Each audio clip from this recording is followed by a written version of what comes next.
Alrighty guys, welcome to tutorial number 14, and in this tutorial I'm going to be showing you guys probably the most common, or I don't want to say the most common, but it's probably the topology that you guys are most familiar with, because I'm guessing that if you guys, are just learning networking for the first time and you don't have any weird network setup, this is probably the one you have at your house.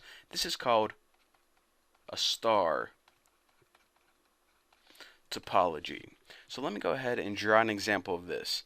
Say that in your house, I don't know, maybe you have a PC, maybe a desktop PC, and we'll say you have, an iMac or just a regular Mac over here. And let's just draw another PC. Evidently, PCs look like plain old boxes. And, your mom has a laptop because she didn't want a PC. It's too big and it's too clunky. Shut up, Mom, you're getting Oh, sorry, that's a little, personal problem coming out there. And you also have a server. Not, a waiter or anything like that. Just a regular server. And in the middle, this is how it gets the name star topology. So, what is a star topology? Well, basically, it's many different nodes or many different devices connected to a central device.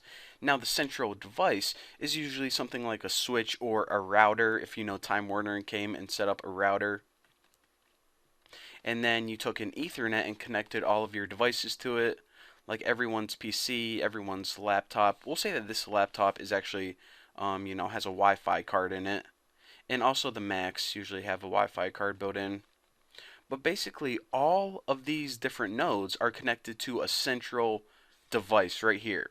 And as you can see, if you kind of squint your eyes and look, this kind of has a star shape because it has one central device. We'll just say it's a router in this example, and it looks like a star because it has a bunch of different nodes shooting out from it. Now, why would you want a star? Why does, Time Warner set up in this system? Well, first of all, it's really easy for them.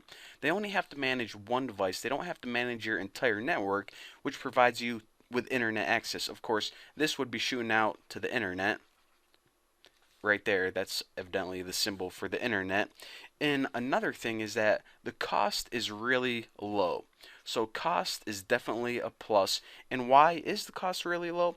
Well, it's really easy to manage routers since, everyone is having the internet right now. They're made in bulk, they aren't really expensive. And anytime you want to get, an Ethernet cable or a new computer, that's your cost. It's no cost to Time Warner.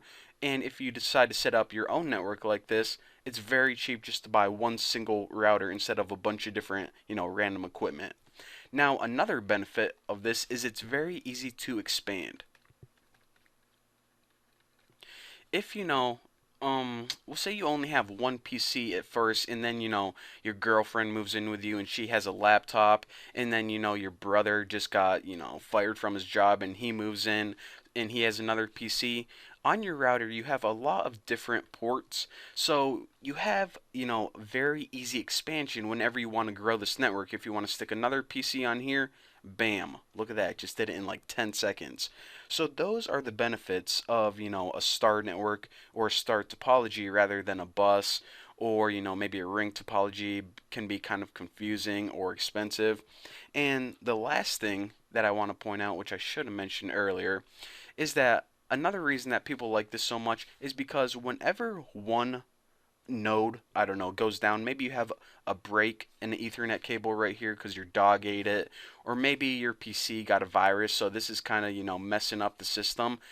The rest of the network still works. It doesn't affect the router, it doesn't affect your server or anyone else's PC. And that's why not only is it easy to fix, but it's also easy to identify. And unlike before, where this was a crucial part of the network, this can go down. You can even sell it or remove it completely, and the rest of your network right here is going to work just fine. Now, saying that brings me to my next point, which is the downside of this, because I just, kind of talked on the benefits of this, but there actually is a downside to this. And if you look, since everything is connected to this one central device, your entire network is dependent on this, should probably make an arrow, on this router right here.